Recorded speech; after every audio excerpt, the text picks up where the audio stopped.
try to never do it the same way because I don't want to get bored, but that lays a sort of obligation on me that I'm not always able to meet. Two things, I think, are going on inside this wrap as currently packaged. First of all, I'm very interested in talking about the impact of psilocybin on human evolution and values and institutions.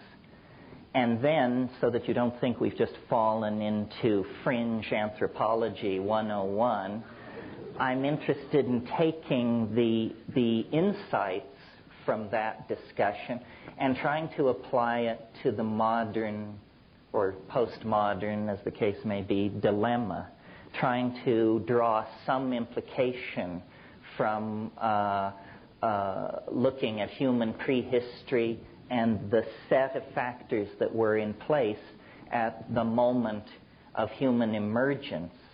And since I feel pretty much among friends and fringies here, it doesn't trouble me to confess that my book, Food of the Gods, I really conceived of as a kind of intellectual Trojan horse.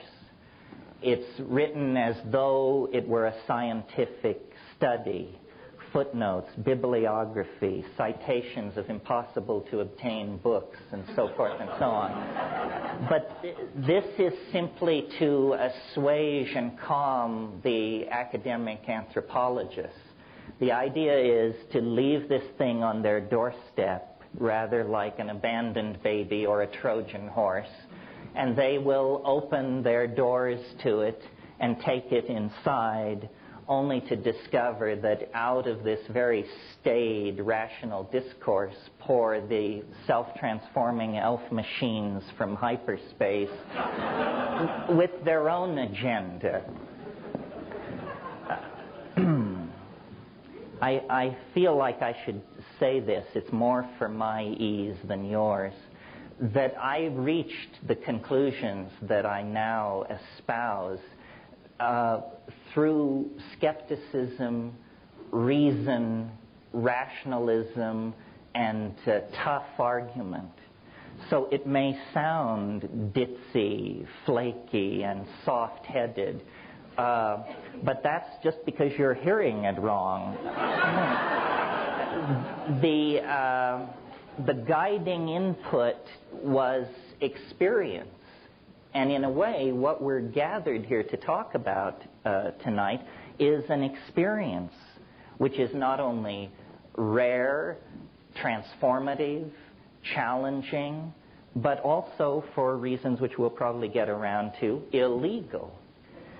So it's a very peculiar situation. Very few experiences are illegal. And our models of the world are built up based on our experience. So if you make an experience illegal, you're essentially saying it is off limits for model building. You can't include that in your model because it isn't really there in some sense. And this is the situation in Western society vis-a-vis the psychedelic experience. To my mind, the psychedelic experience is as much a part of being human as sexuality, personal independence, child rearing. These are the things which are scripted into us as opportunities for exercising our peculiar situation vis-a-vis the phenomenon of being. And a society which would deny that is a society whose secret, or maybe not so secret, agenda is the infantilization of its citizens. I mean, if we are not capable of dealing with these things, then who is? And are the people who made the rules, did they carefully, conscientiously, and at depth explore these dimensions and decide they were unfit for human consumption? Or was it done more hastily, more mindlessly, and with more fear? I would submit to you that it's the latter. Well, first of all, I want to talk about the impact of psychedelics, especially in this case psilocybin, on humanness. And then, if there's time, maybe we can talk a little bit about what is so great about it.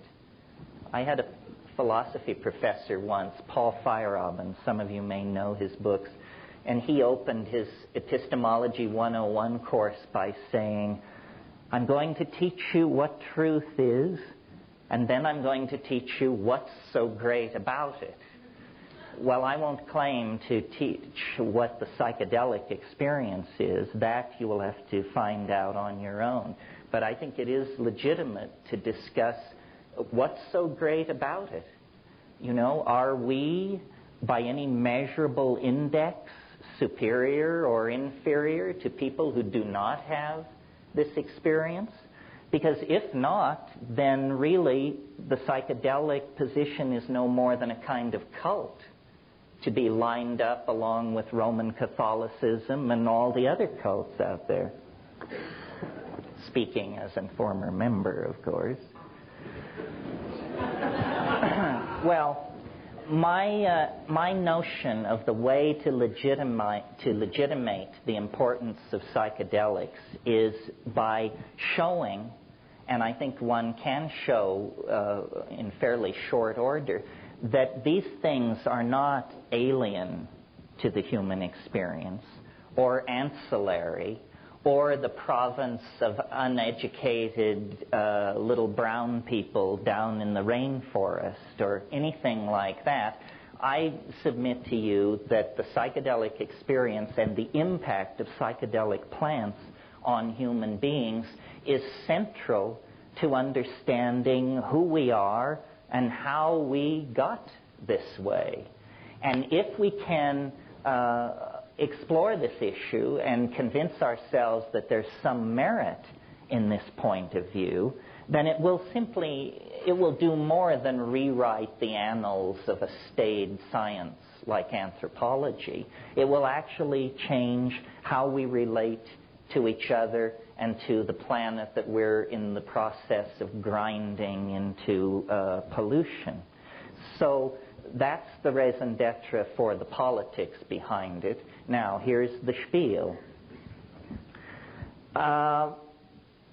Sometime in the last 3 million years,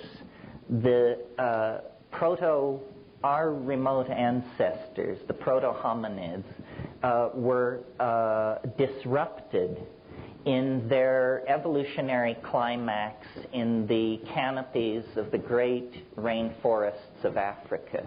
You see, most animal species evolve into a niche, tighter and tighter and tighter. We see this with termites and cockroaches and most life forms.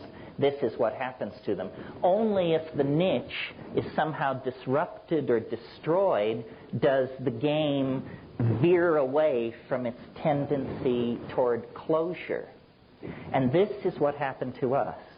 Our remote ancestors would have lived happily in the climaxed rainforests of Africa, in the same way that primates to this day live happily in the climaxed rainforests of Indonesia and South America. But for the fact that the dynamics of the planet, and this ultimately is, if we're looking for a cause, or some people would say a villain, then it's the climatological dynamics of the planet which began to limit these rainforest habitats. And a new kind of habitat began to form in Africa, which was grassland. It's very recent. And under nutritional pressure, and under a pressure that was the result of this retreating environment, our remote ancestors descended from the trees and began to adapt themselves to the new world of the grassland. And they did this over a period of probably a couple of million years. Now, I maintain, and if any of you are evolutionary biologists or anthropologists, this is the nub of my position. Here's what's new scientifically. What they teach you about evolution is that it's caused by mutation, which is a random process, which then meets another random process, which is natural selection. And out of these two random processes, lo and behold, you get sea urchins, birds of paradise, gray whales, and human beings. Now, when you inquire as to what is the source of this mutation, you will be told it's cosmic rays, incident incoming hard radiation which can disrupt chromosomes, and then most of these mutations are lethal, some huge percentage of them, but a vanishingly small number of them actually confer adaptive advantage, and they are then preserved in the genome and passed on. Now, what I want to suggest, and I've never seen it thoroughly treated by evolutionary thinkers, is that food is the unexamined source of evolutionary pressure. It can be. If you know anything about animal species, you know that most animals tend to specialize their diet. Insects are famous for this. If you find a caterpillar and you want to raise it in a jar, you must give it the food plant you found it on, because they don't just eat leaves. It doesn't work like that. They have species-specific adaptations. Now, why is this? It's because it's a strategy to limit exposure to toxic and mutagenic chemicals that other life forms are sequestering in their tissue to discourage predation, essentially. Well, so then what happens when an animal population, such as our remote ancestors, comes under pressure from a dwindling habitat or a limited availability of food? Well, what happens, if you have any sense, is you start experimenting. You start digging up roots you never thought about before and chewing on them. You start eating leaves. You start eating insect protein. You experiment with the slaughter of small animals and so forth and so on. And this is precisely what our remote ancestors did. This is the much lamented transition from fruitarian holiness to predatory carnivorous messiness. But had we not been willing to lower our gourmet standards, we would have entered the fossil record at that point. So here we have these proto-hominids foraging into this new grassland environment, beginning to beat on prairie dogs and stuff like that, and simultaneously, as we all know, evolving in this African veldt environment were great herds of ungulate animals, proto-cattle, bison, wildebeest, antelopes, many, many different kinds of animals. And one of the curiosities of nature is that many mushrooms prefer the dung of ungulate animals to just going out and making a deal with the raw natural environment. They like the leavening that goes on with vegetable material when it passes through the double stomach of an ungulate animal. As a headline, what this means is mushrooms grow in manure. And so our remote ancestors, testing for insects and eating small animals, would certainly have encountered the so-called coprophytic or coprophilic, the dung-loving mushrooms. And they would have tested them for food. Years ago when I was in Kenya, I observed baboon troops in this very environment we're discussing, and their habit was they were very interested in cow pies, because they had learned from experience that if you rush over to a relatively old cow pie and flip it over, there's a high probability of beetles or beetle grubs under there, and so these were vectors for food getting. Well, I did not observe mushrooms in Africa, but I observed mushrooms in the Amazon, and they can attain the size of a dinner plate. I've never seen them in cultivation quite that large. But, you come out after a hard rain, and these things are landed like little flying saucers or frisbees in the meadows. They would certainly have been tested for their nutritional potential. And psilocybin, different from all other chemicals in nature, including, as far as I can tell, all other hallucinogenic chemicals in nature, psilocybin has a unique set of characteristics which implicate it, to my mind, very strongly in the catalyzing of the emergence of humanness out of proto-hominid and hominid organization. And it works like this. It's very relatively easy to understand as major scientific breakthroughs go. At least you're not going to be asked to do any partial differential equations this evening. Psilocybin in very low doses so low that if you were to take a dose this low, you could conceivably forget you had done it and just go out and shop and fiddle around. But at doses so low that they do not register as a psychedelic experience, psilocybin imparts measurable improvement in visual acuity. Roland Fisher did this work in the late 50s and early 60s, and they built an experimental device where a person who could not be seen, by turning a crank, there were two parallel bars. And by turning a crank, this person could rotate one of the parallel bars so that it was no longer parallel. And lacking talking rats, they went to the next preferred experimental animal, which is graduate students. And they would sit a graduate student down in front of this device, give them a very low dose of psilocybin, and then put a buzzer in their hand and say, when the two bars are no longer parallel, push the buzzer.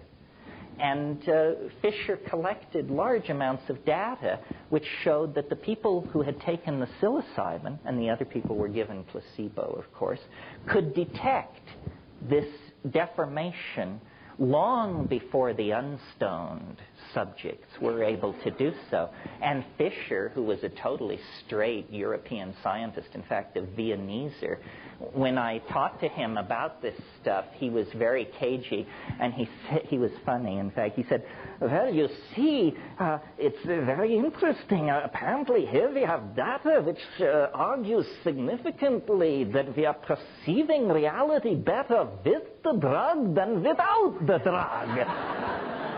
Yes. For him, that was a joke. I mean, he never did anything with it. It was just a throwaway line. But it stuck with me. And I don't think you have to be a rocket scientist to see that if you are a hunting animal in a situation of nutritional pressure, as our remote ancestors were, and there is a food in that environment which will give you better vision, then by God, the animals which accept that item into their diet are going to be more successful hunters than the ones that do not. And consequently, they will outbreed those members of the population that have some aversion to this exotic food. Either they don't like the look of it, or they don't like that it grows in manure, or they don't like the taste of it. But those who accept it as a dietary item will be more successful at getting food, and consequently more successful at raising their offspring to sexual maturity. And that's the name of the game in Darwinian evolution. You must raise your offspring to sexual maturity. Then the genes flow forward. If you fail in that, you get an F in the evolution game. Well, okay, so visual acuity, that's all very fine. But psilocybin has other properties which build on that initial pharmacological peculiarity. If you take slightly larger doses of psilocybin, and this is typical of many indoles, you get, with many of which are hallucinogens, you get what is called CNS arousal, central nervous system arousal. You all know this feeling. It's the feeling of 2 double cappuccinos in short order.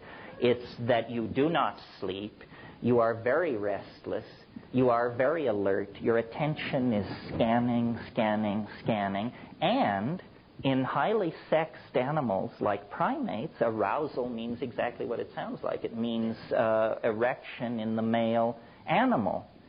And now, isn't that interesting? That is a second factor feeding back into this increased success with offspring business. Not only are you a better hunter, but you're a more highly sexed creature. And you're having more of what straight anthropologists refer to as successful copulations. An amazing phrase, actually. Meaning, of course, that impregnation is a consequence of this sexual activity. Now, the other thing that psilocybin does, at or slightly above this arousal level, and this is very important for the argument, is it causes what I call boundary dissolution, and boundary dissolution in human beings, like you and me, means ego loss. And I believe that this would have promoted a social and sexual style based not on monogamous pairing, but on orgy. The scenario is fairly easy to imagine. It's that these remote ancestors of ours would take these mushrooms and they, probably at the new and full moon, the thinking is that ritual was originally lunar timed, and then they would, and we're talking about nomadic groups of people, probably no more than 80 to 100 people, and then there would be group sexual activity. Now, an interesting social consequence of orgiastic social styles, besides a whole lot of fun, of course, is it's impossible to trace lines of male paternity in that kind of a situation. You see, women know whose children are whose because they see the child come out of their body and they nurse the child. But men do not, in that situation, have their children, my children. What they have are our children, the tribal group. And this boundary dissolving thing, let's dwell on this for a moment, because this is central to my argument, and it has political consequences for our own lives. All primates, clear back down into squirrel monkeys and lemurs, all primates have what are called male dominance hierarchies. And what this means is that the males with the longest claws, the hardest muscles, and the meanest dispositions take control of everybody else. Women, children, weaker males, everybody comes under the thumb of the alpha males of the pack. This is true, as I said, of squirrel monkeys, howler monkeys, so forth and so on. It is also true of us, sitting here in this room. This is a male-dominant society. I mean, there's a lot of complaining and hair-pulling about it, and there's a political alternative in the form of the women's movement and feminist sensitivities. But for most people, male dominance is the rule. Well, I would like to suggest that our peculiarly discomforted relationship to reality is a consequence of the fact that for a long period of time, perhaps as short as 20,000 years, perhaps as long as 1,000,000 years, as a species, and not consciously, we accepted into our diet a drug that had the consequences of suppressing male dominance. That this was the social consequence of accepting psilocybin into the diet. The ego is a structure that forms in the psyche like a calcareous tumor or a growth if you do not have regular recourse to the cure. And the cure is psilocybin and the boundary-dissolving sexual and social style which it carried in its wake.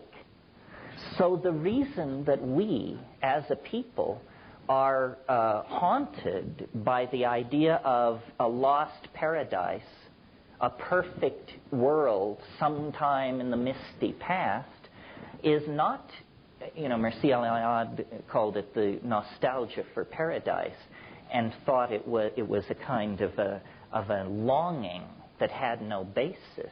But I think that it's entirely a memory of a period when male dominance was chemically suppressed, ego was chemically suppressed, and by male dominance and ego, I don't mean to lay this entirely on men.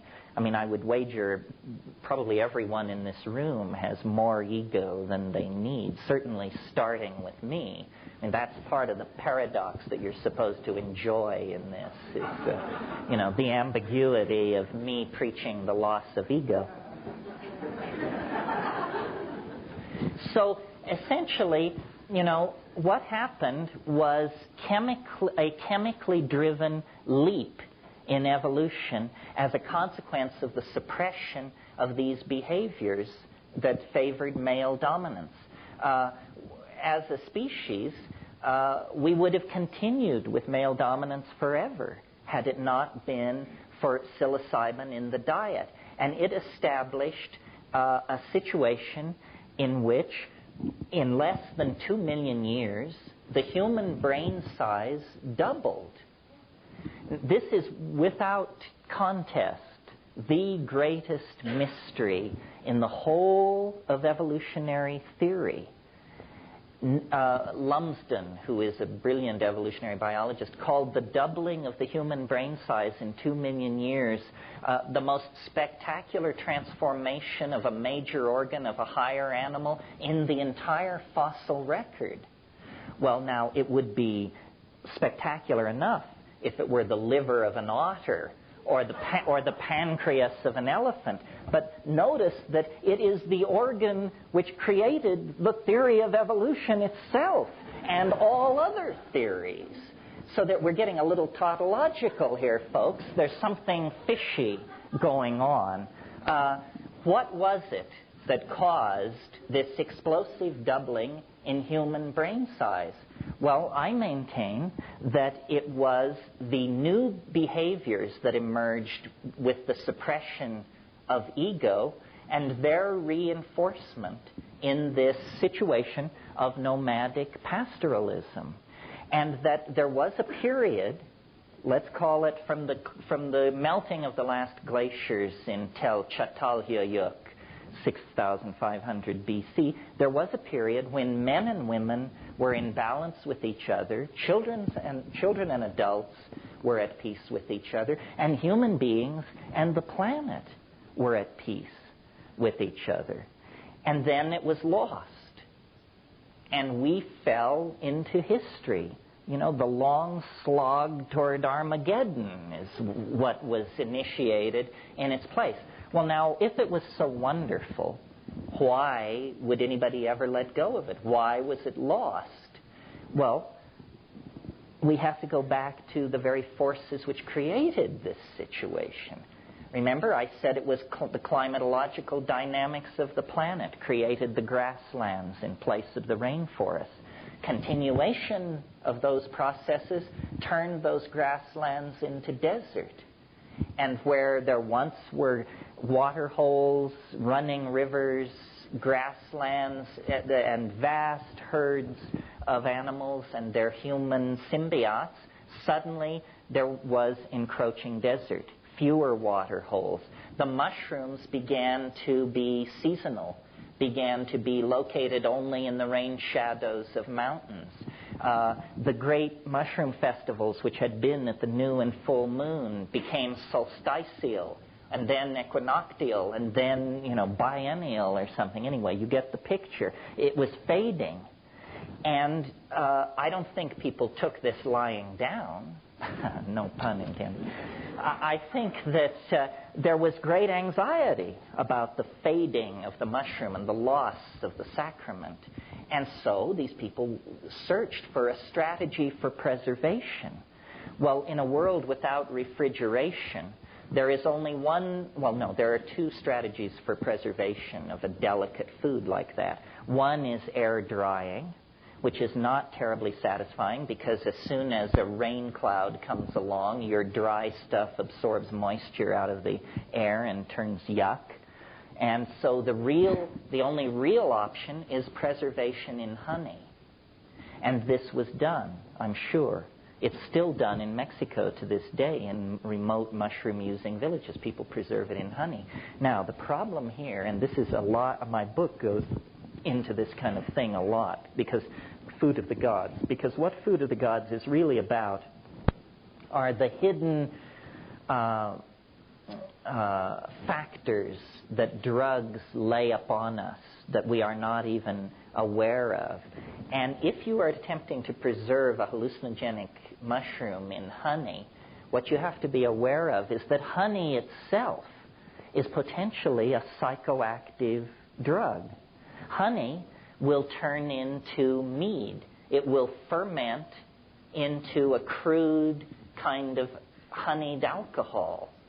Well, if the mushroom brings suppression of ego,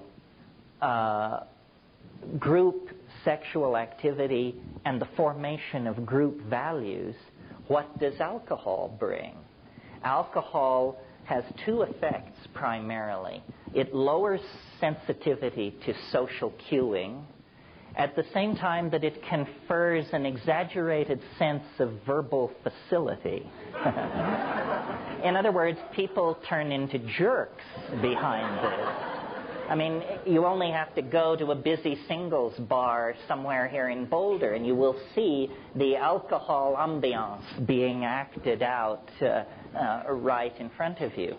So, and it's perhaps not so true of our generation, but I think probably for 1,000 years nobody got laid in Western civilization unless they were juiced, because Christianity was laying such a heavy trip on everybody, and people barely took their clothes off. In other words, you had to become blindly intoxicated to do what comes naturally.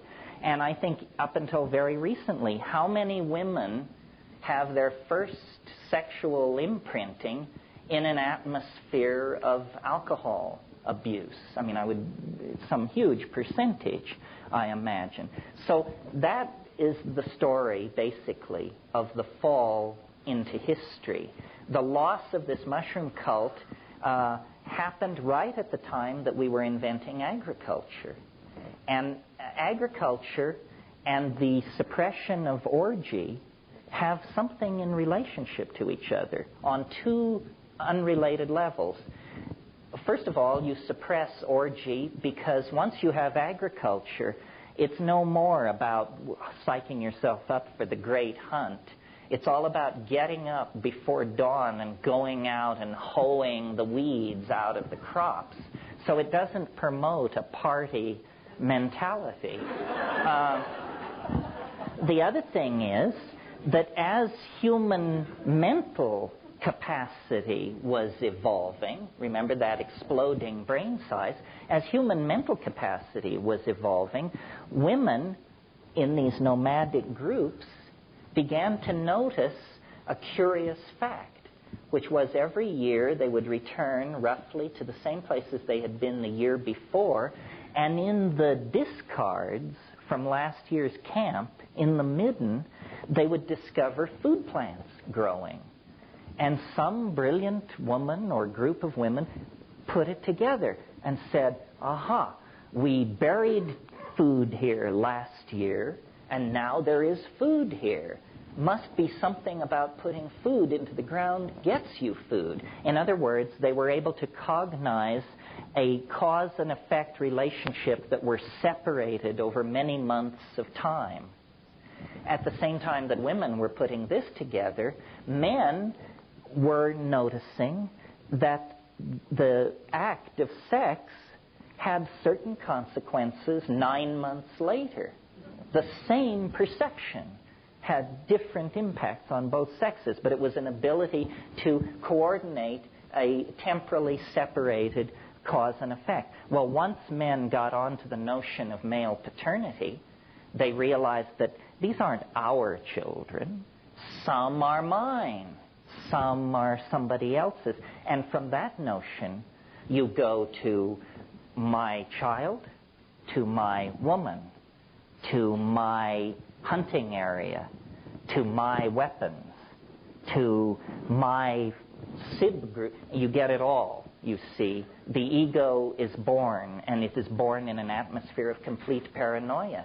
The first consequence of agriculture, well, it has a number of consequences, but one consequence is it's a tremendously efficient way of producing food. That's obviously why people got into it. What does efficiency mean? Surplus. What does surplus mean? Haves and have-nots.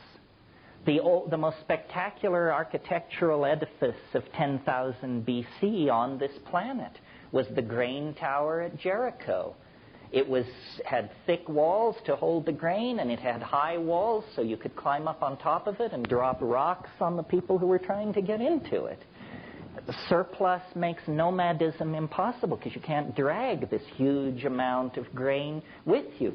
So you get sedentary populations. And then, since the people who want the grain are killing your people in fury when they can't get the grain, you decide to put a wall around the whole encampment. Now you have a small town. Now you have urbanism. Now you have the division between nature and secular society. You have classes. You've got it all. And I maintain that this is the long march into hell. And our particular obsession with drugs as a species, I maintain, can be traced back to this transition.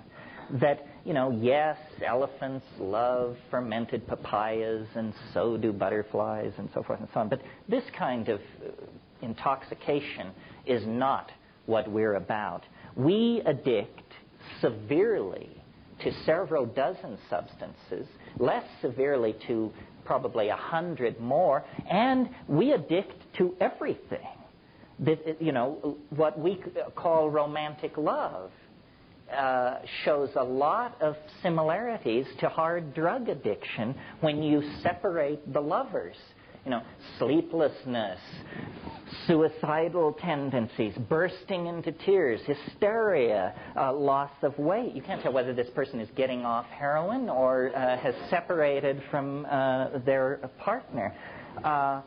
Well, if you take an individual who is alcoholic or has some kind of serious drug problem, current thinking is this can be traced to traumatic abuse in childhood. This is what happened to us. Traumatic abuse in childhood. We were literally torn out of a symbiotic relationship to the earth by the forces of male dominance, agriculture, sedentary living, so forth and so on. And we've been trying to scratch an itch that we can't find ever since. And it has, money doesn't do it, power doesn't do it, nothing seems to do it. We seem to be the unhappy monkey. And we take this unhappiness out on each other with a vengeance. And you see, what happened was when the mushroom faded, the million years of pharmacologically interrupted patterns of male dominance reasserted themselves.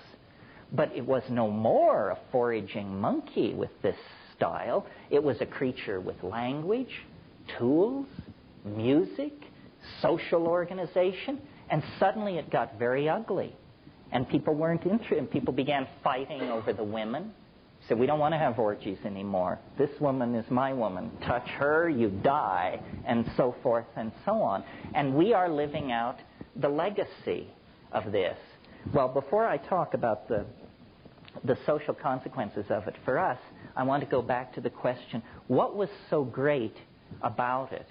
I mean, we've talked about orgy, but you can have orgy without psilocybin.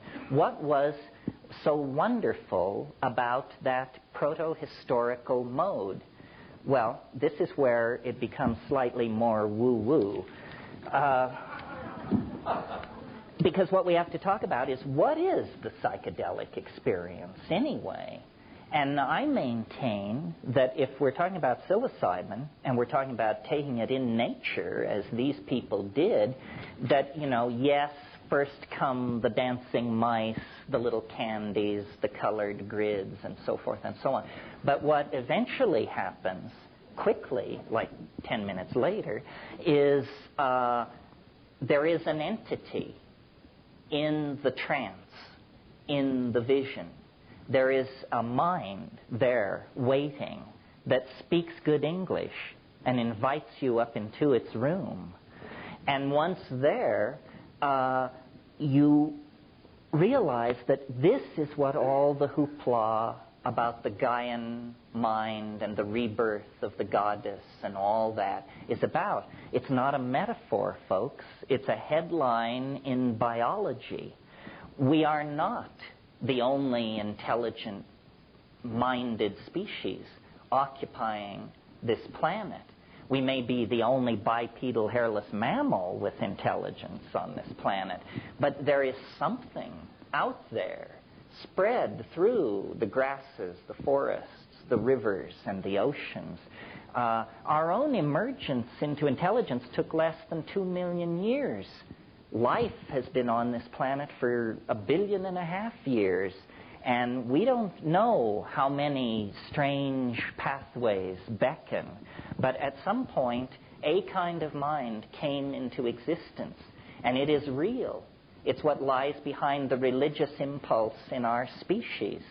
There really is somebody else sharing the local mind space. And I don't believe we're talking theology here. In other words, this is not, in Milton's wonderful phrase, the God who hung the stars like lamps in heaven. It's not about that. For me, that's a big question mark. But it is the God, goddess of this earth. It is the biological mind. It is that all boundaries are illusions, and that life is a thinking, feeling entellect of some sort. And we are just like a little droplet that has somehow escaped from the river of cognition and now imagine that we're the only water in the cosmos. Not so, it turns out.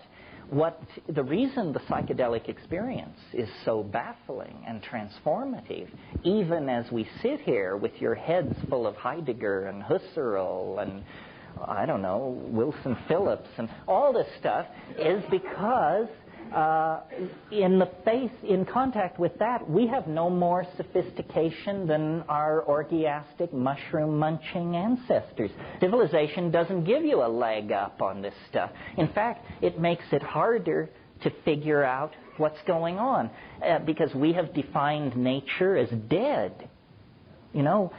Atoms screaming through empty space, ruled by tensor equations of the third degree. That's our picture of what nature is. That isn't what it is. It's a mind of some sort. Okay, what is the implication of all this? Is this just some kind of fringo anthropological revisionism? No, it isn't, because the fall into history and its consequences is, at this point, a loaded gun held to the head of the entire planet. We are about to pull over the soup cauldron. And if we do this, then 2.5 billion years of evolutionary advance will be shot. Nobody else ever dropped the ball. So, we appear to be vying for this peculiar honor. If we do not awaken to the consequences of ego, then we are going to run this system right over the edge. The whole thing which characterizes our dilemma as a global society is our inability to feel the consequences of what we are doing. We've got the data. The ozone hole is disappearing. The planktonic life in the sea will die if it does. That will disrupt the food chain. The world food supply will drop by 60%. Everybody who isn't white as a sheet will have to starve in that case, and so forth and so on. I mean, we actually toy not only with our own extinction, but with the extinction of all life on the planet and with the extinction of the idea of dignity and decency itself. Well, I'm not in this psychedelic game because I think it's easy or because I think it's going to be a cinch. I'm in it because I think it's the only game in town. If hortatory preaching could have done the trick, then the Sermon on the Mount would have turned the corner.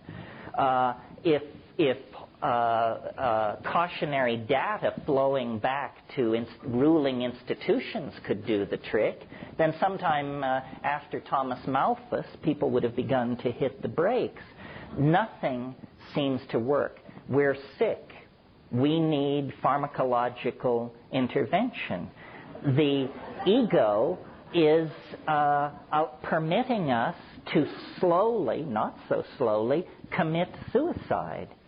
And, the fact that we cannot act collectively, that we are suspicious of all forms of collectivism, that we really are all for one and one for all is not our style. Instead, what we have going is a catfight.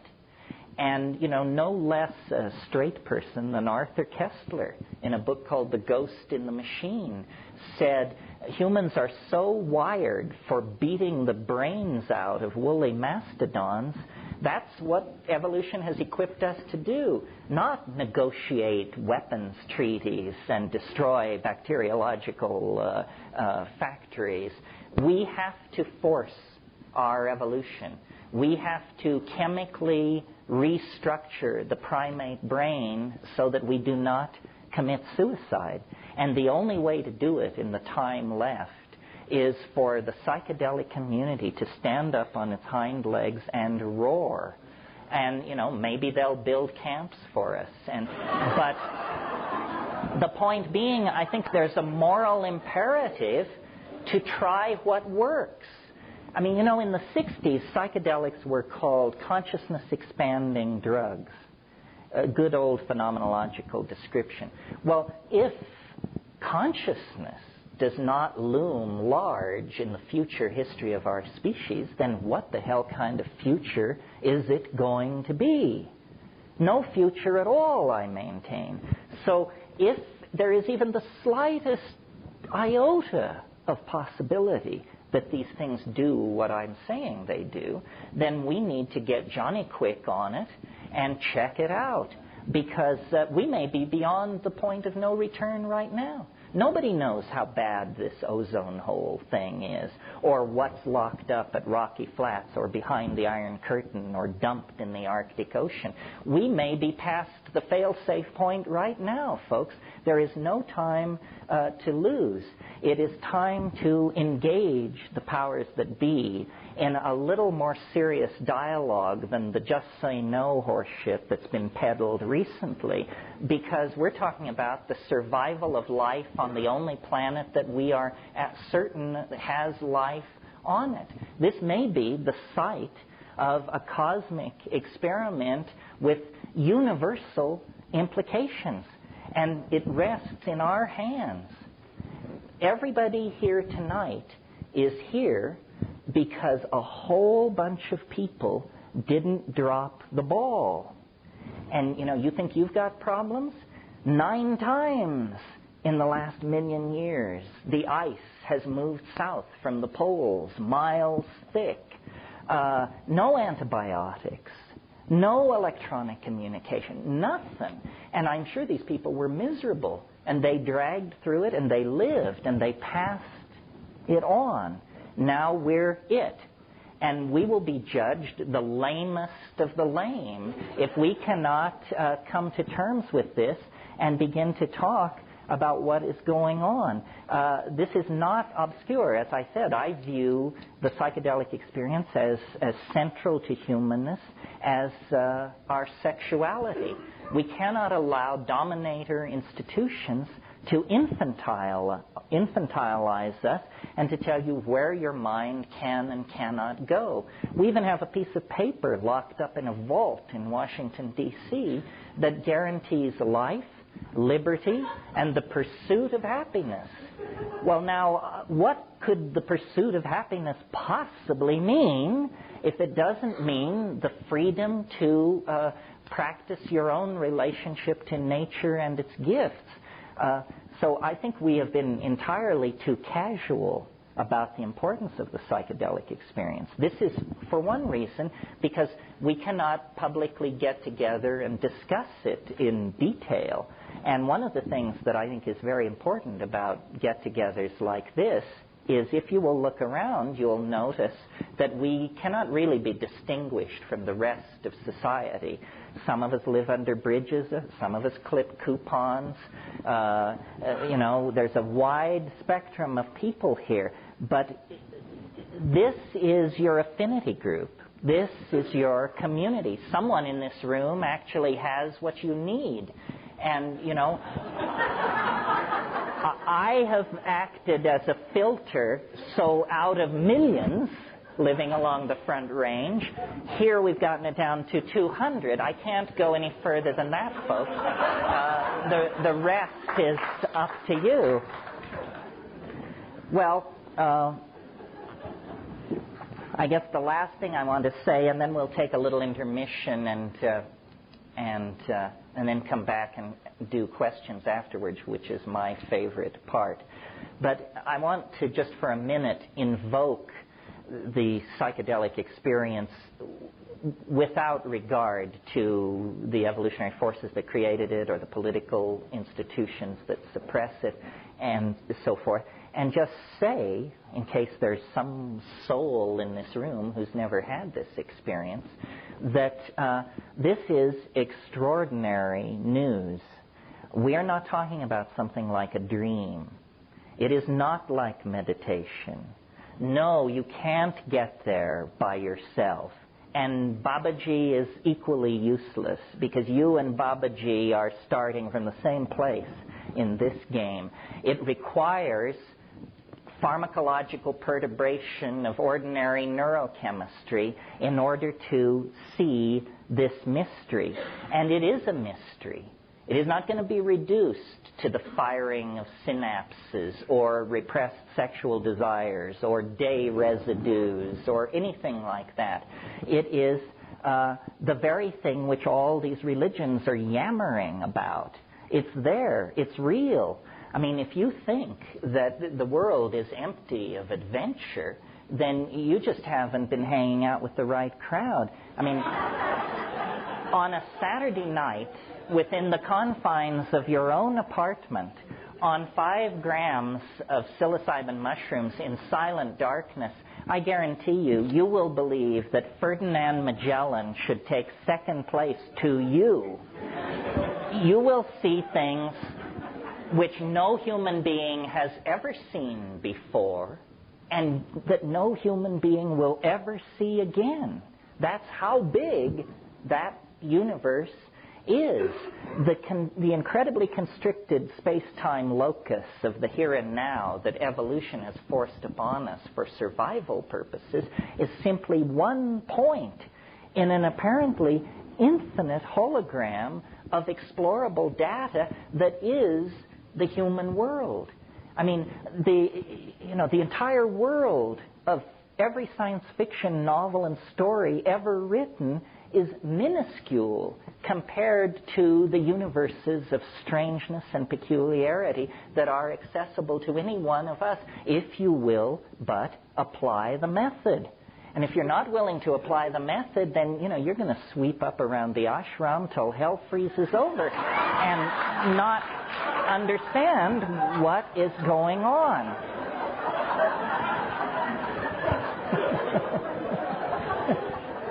I think, I'm sorry to be so hard on religion. I think it has its place. Its place is the inspiration of ethical behavior. Religion should teach ethical behavior. But it has very, very little to say about the mystery of being other than that it's there. And that's not practicing religion. Practicing religion is dancing with the mystery, losing and finding yourself in the mystery. And people often say to me, well, how does this relate to other forms of spiritual work? Well, the answer is maybe not at all. I've certainly taken a lot of psychedelics, and I think I see no sign of spiritual attainment or ethical perfection or anything so la-di-da as that. I don't know what this is all about, but I do know it's ours. It belongs to us. We are the creatures of mind. And 95% of what mind is lies on the other side of the psychedelic boundary. Ordinary consciousness is just like keeping the accounts of life. But there's more to life than the account books. Everything else is out there. The color, the affection, the humor, the terror, the mystery, the incredible strangeness of it all. This is the domain that we want to claim and explore. And if we can find the collective institutional courage to do it, I think this current planetary crisis will be seen for what it really is. And what it is it's not a dying. These are not the last rites for intelligence. This is a birth process.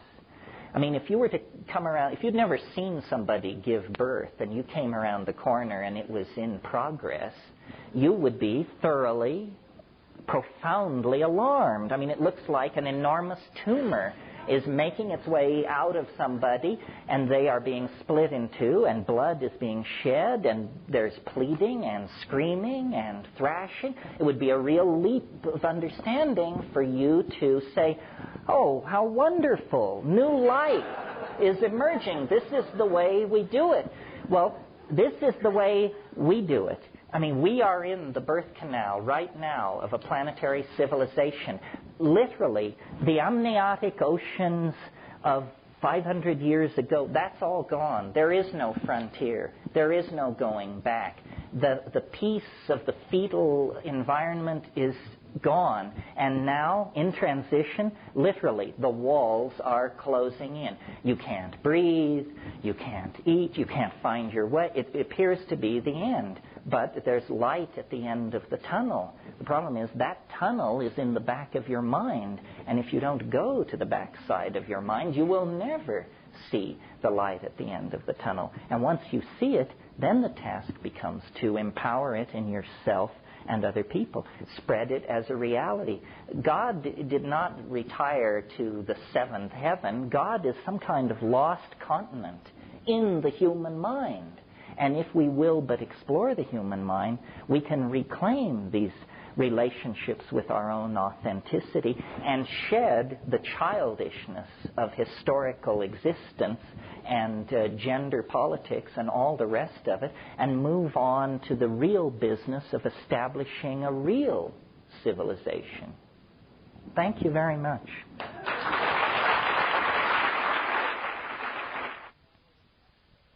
Does anyone want to ask a question, or is it all just perfectly clear, utterly convincing, and yeah?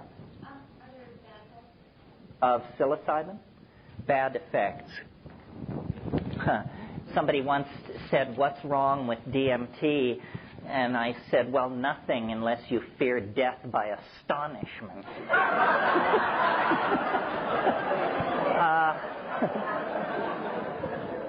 But your question is a good one. First of all, I talked a lot about how what we have to do is destroy and ablate ego. However, there is a very small percentage of us who have a hard time creating any ego whatsoever. And for these people, boundary dissolution is no problem. Their boundaries are dissolving all the time on them. I would say that they are at the contraindicated end of the spectrum. That if you're fearful already and fighting to keep from being overwhelmed by confusion at what's going on in your life at the paper box factory or something, then probably tossing in mega doses of hallucinogens is not the way for you to do it. Or if you do, if you're just bent on doing that, then I would say do it in the presence of some kind of professional. And how you find a professional in this legal climate, you'll have to discuss with me privately. I don't want to make it sound, though, it's a tricky thing. I don't want to make it sound like it's absolutely riskless. Physically, I think it's pretty safe, unless you are odd in some way. But you need to know, you don't want to find out you're odd an hour and a half into it. But the problem comes with the mind. If you are delicately balanced, if your whole life has been about not looking at that or that or that, then this is not your game. You should go back to watching Jeopardy and the kind of person who is called to this is a person who has an exploring soul. I am not a courageous person in the sense that you won't find me shooting white water. You don't see me, rappelling down the faces of cliffs. But from the time I was the tiniest little kid, I was into the weird. What's weird? Weird is the compass heading. And if you keep your compass always pointed toward the peculiar, the outre, the bizarre, the unspeakably alien, then, you'll find these places. The people who think life is all cut and dried and are perfectly happy to have Carl Sagan and George Bush explain all of reality have never left the broad, swift stream of mundane thinking. But, off in the byways and tributaries, there's a wonderful alchemical saying, which I generally mangle, but I think it goes something like this. The tallest mountains, the oldest books, the widest deserts, there you will find the stone. And what it is it's a prescription for exploring weirdness.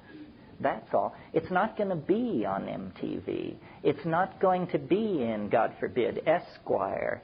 It's going to come from, doing your homework, visiting strange people in strange lands, and checking it out. What I can't give you, to return to your question, is I can't give you a guarantee that it will be fun. The Rolling Stones have that wonderful line, you don't get what you want, you get what you need. This stuff is ruthless. And if there's something that you're trying not to look at, it's going to get you, for sure.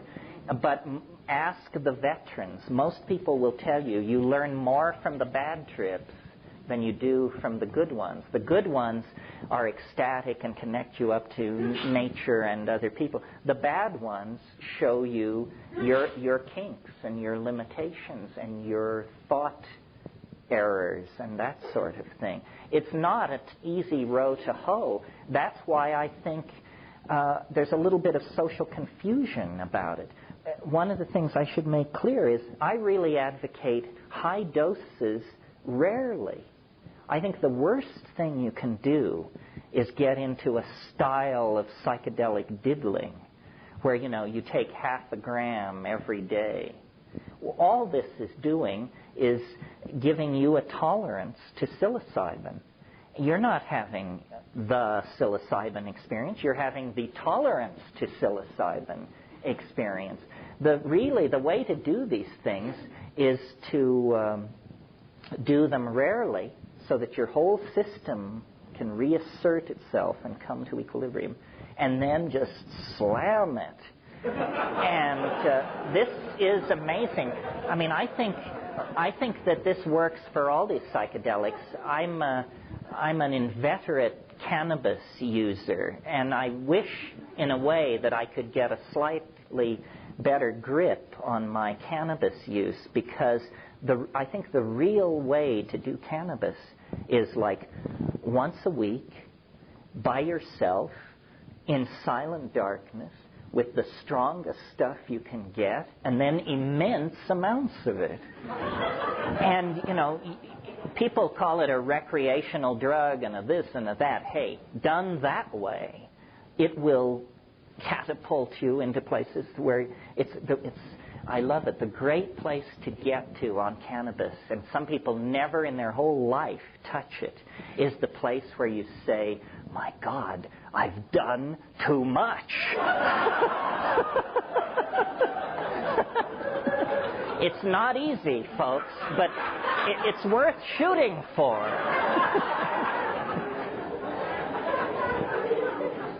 Basically, what you should do is, you know, do some homework, read some books, talk to your friends, and then hang on, Hannah.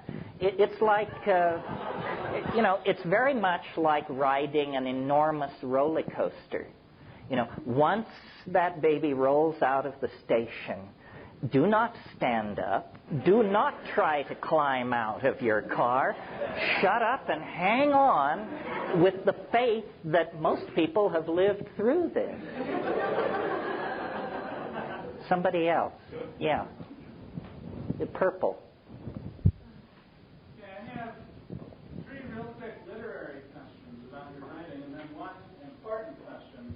Well, having just heard that I'm a pothead, please ask them one at a time.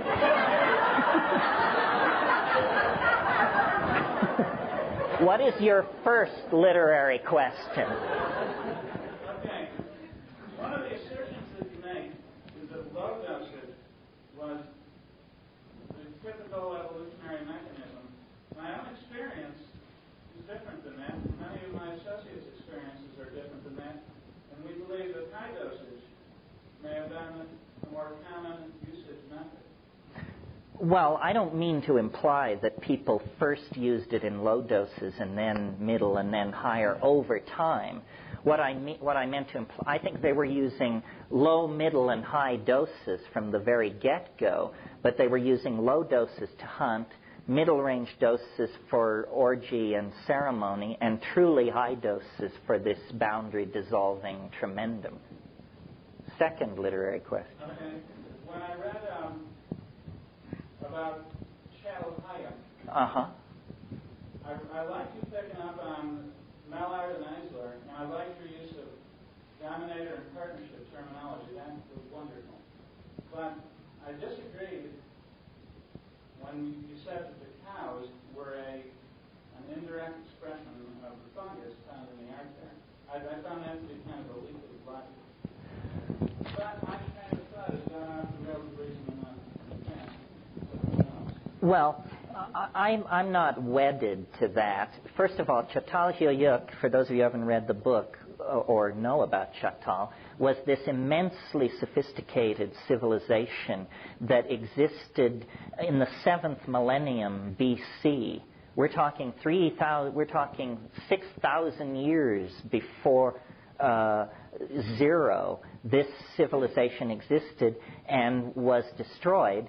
And the characteristic of it is shrines dedicated to cattle. And in my book, I argue that this was probably the last outpost of this partnership society. But it was still, I think, the real golden age of mushroom use was probably from about 30,000 years ago to about 15,000 years ago. And by the time Çatalhöyük comes along, it's a fading or yearly or seasonal thing. And then the last question, the important one. One of the assertions that you made earlier was that these indole-based plant hallucinogens actually change people that use them. And the unfortunate thing that I observe is I can't agree with that assertion. It seems that as many people, it seems like only a really few people are changed by it. Only those who are predisposed to change. And I'd like, one of the questions you asked, does it make us better? Does it make us different? And I'm just not convinced at all. When I see people taking mushrooms and going around doing change things and just being as jerky as they ever were, I mean, and going and judging and using weapons plants, and, I don't see it happening. Well, my argument would be that people don't take it enough and they don't take it frequently enough. That there are a lot of people who really would rather not get loaded, but who feel they must take some psychedelic drug in order to keep membership in their peer group. So what they do, you can always spot these people because their first question at the get-go is, will I be able to drive? I love this question because, it indicates you've got a real tough nut on your hand. In every sense of the word, no, you will not be able to drive. One of the things that inspires me to do this is I want to get to the people who've taken 3 grams of mushrooms and the people who've taken 150 mics of LSD. And I want to convince those people that they never got close to what I'm talking about, even though they had a life-transforming experience and saw things totally differently. They never got close to what I'm talking about. And so what you have to do is convince people to take high doses, and then that's to break them through, and then frequently enough that they don't forget what the deal is. So I think if you take a psychedelic population and divide it into those who have done 5 grams and above, then you will see an exceptional slice, but not the dabblers. The dabblers don't count. And we all can be, or at times, guilty of this, I think. And then, is that your last question? Does that do it for you? Or do you want to be thought psychotic? You choose.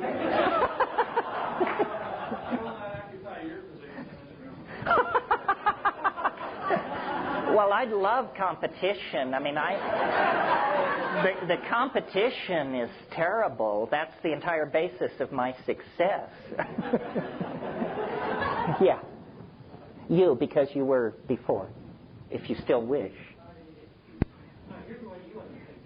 You like to understand in a darkened room, quiet, temple your eyes. Now, let's back to what Leary and Wilbur can't figure out. It was on play tape, so forgotten book of the dead, or you're allowed to do that. And a lot of people think that they play that and everybody. Right. And why, I guess you think your way is preferable. Why? Because, I don't know if it's preferable, but here's the thing.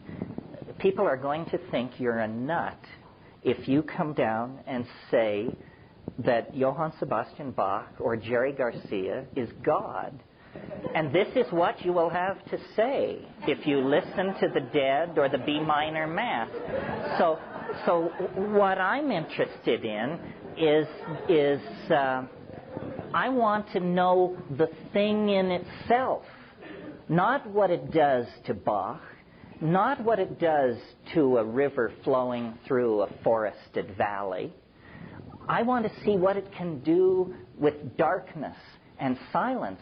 And I think most people think it'll be boring, probably because they've been hanging out with these beady-eyed gurus meditating, and God knows there's nothing more boring on earth than most meditations. However, psychedelic, sitting in a darkened room on 5 dried grams of psilocybin mushrooms is nothing like meditating. And that's where it can get at you.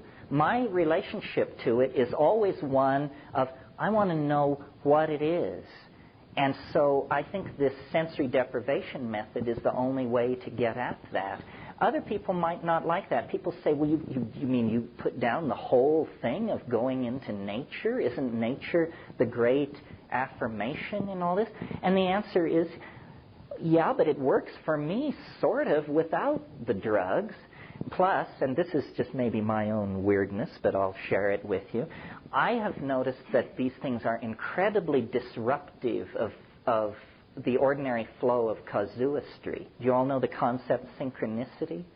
Well, if you don't stay in your room with the lights out and the phone unplugged, and the damnedest things will happen to you.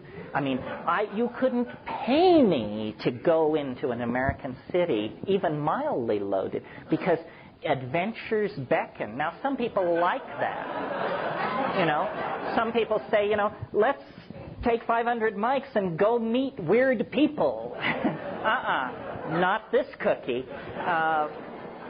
Yeah.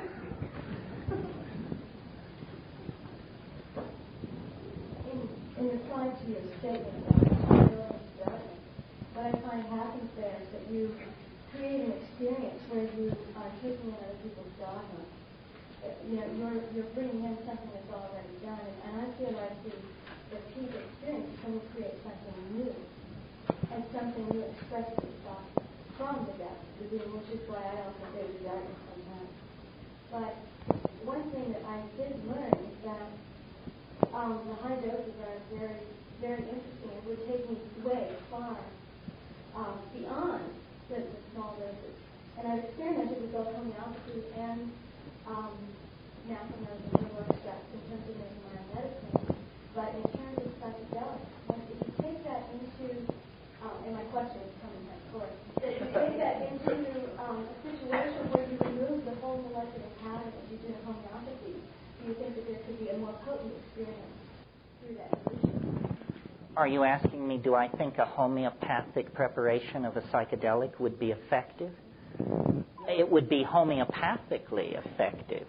I wouldn't expect it to be experientially effective. See, I would say that since what we do out here is a direct creation of what we are inside, that's the current paradigm I'm looking at. That if you do change it in the same manner that you change it in homeopathy, which is changing the etheric so that you then create the gross material side, that it would be even more potent and even more immediately effective in reconstructing our reality. But don't you think that if that were true, and since in a high dilution like that no molecular trace of the original compound remains, that you have then just found the solution to the legalization conundrum? I agree with that, because one thing that we're noticing in the field of civil medicine now is that we're getting a lot of political flack for having medicines out there, but homeopathy is seeming through unscathed as it has for many years. Because in a materialist world, it's assumed to be bogus. Right. Yeah. Well, this seems to me not an abstract proposition at all. Let the best homeopaths succuss the strongest hallucinogens and set them out, and let's give it a whirl. Over on this side, yeah. This question may be too personal and embarrassing to answer, but I'm just really... Oh, I can hardly wait. Why are you in jail? Why am I not in jail? Well, that's an interesting question. And number one, I don't know. Here's what I've come up with. Notice that I use big words.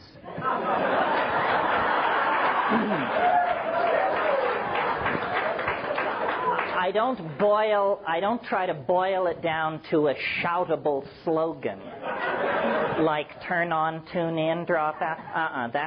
Then they come. So that's one possibility, that simply if you are defined in their eyes as an intellectual, then they automatically put you in the harmless category and send resources elsewhere. That's one possibility. Now, the other possibility is slightly more disturbing, but in the interest of thoroughness, let me raise it. Perhaps I'm sanctioned. Perhaps they decided, we don't really understand what this stuff is, and we can't have a mass movement. But let one guy just kind of keep the pilot light on in case we ever change our minds about this. He will have kept the pilot light on. And the other possibility, which is probably too naive, but in the interest, again, of exhaustive thoroughness, maybe they just haven't noticed yet. You know, Tim Leary, who's a friend of mine, would address 25,000 people at a throw. My crowds are, a couple of times a year, they creep over 1,000. And I think the key is to keep it low-key. And we don't want to, Dodger Stadium filled or anything like that. It's very good to atomize it and spread it through. Now, the other thing is, I advocate plant hallucinogens. And people always say, well, what about LSD? I mean, didn't LSD change your life? Didn't it change all our lives? Why aren't you into LSD? And the answer is certainly yes and yes. The reason I'm not into LSD is not having to do with the effects of LSD, which I think are marvelous, but with the fact that a couple of enterprising second-year biochemistry students can produce 6 or 7 million hits in a long weekend. 6 or 7 million hits of an illegal drug. Suddenly, this is the realm of governments and criminal syndicates and revolutionary disruption of populations. My brother and I wrote Psilocybin, the Magic Mushroom Grower's Guide. If you work like a dog for 6 months, maybe you can produce 2,000 or 3,000 hits. So that's the thing. LSD had chemical qualities that made it terrifying to the government. I mean, anybody with $50,000 worth of backing and 2 years of biochemistry could turn themselves into a major threat to political stability in this country. So they slammed that. They're not going to put up with that. The thing I love about the mushrooms is, if you're a dedicated mushroom grower, you produce this piddling amount. And if they come and drag you away because it is illegal, all they get is you. No syndicate collapses, no pyramid disappears. So it's invasive and low-key and slowly spreading. The other thing is mushrooms are, this is a cultural thing, mushrooms are inherently non-threatening. They're absurd. They're what we put decals of on serving trays, and bath towels bear mushrooms on them. It's a kind of silly thing, and so I think that they don't really understand what a powerful hallucinogen this is. Well, that's enough on why I'm not in the can. This woman, yeah.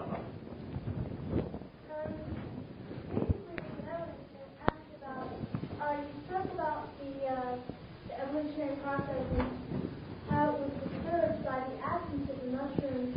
Don't you think that it would be a more creative and beneficial process if we worked on evolving our minds without using an external drug? What happens if the government does come in and decide to completely wipe it out, or if things happen where we can't access that thing's consciousness anymore? And then things, they just step backwards again. Wouldn't it be so much more productive to teach people how to get there without the drugs? Absolutely, if we could do it.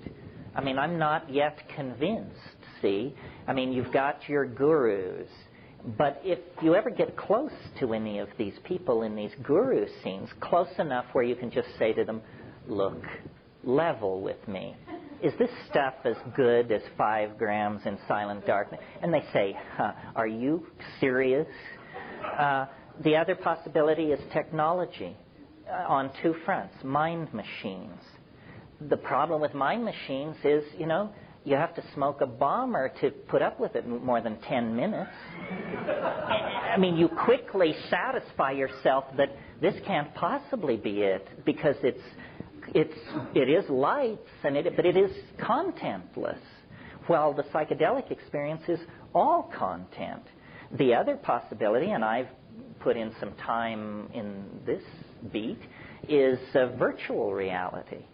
And I have more hope for virtual reality, because virtual reality is a technology for that would allow us to show each other the inside of our heads, our dreams, our visions.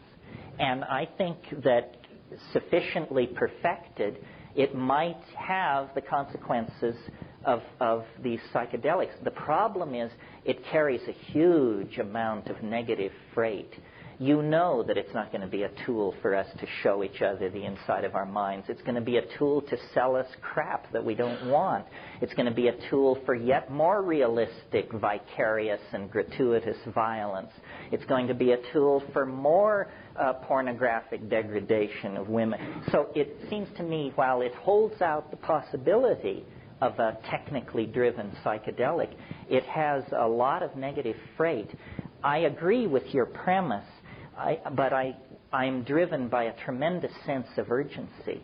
I mean, why try to create a technical alternative to psilocybin when you've got psilocybin? Technical alternative, I'm saying, I think that people should use mushrooms as a step.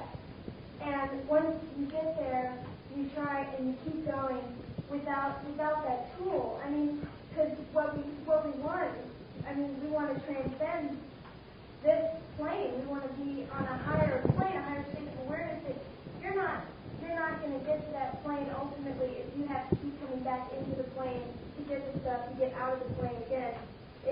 Well, how about this? Maybe there's something wrong with that metaphor, because notice it has to do with planes and transitions. It's an inherently dualist metaphor. This concludes Tape 1. Our program continues with Tape 2.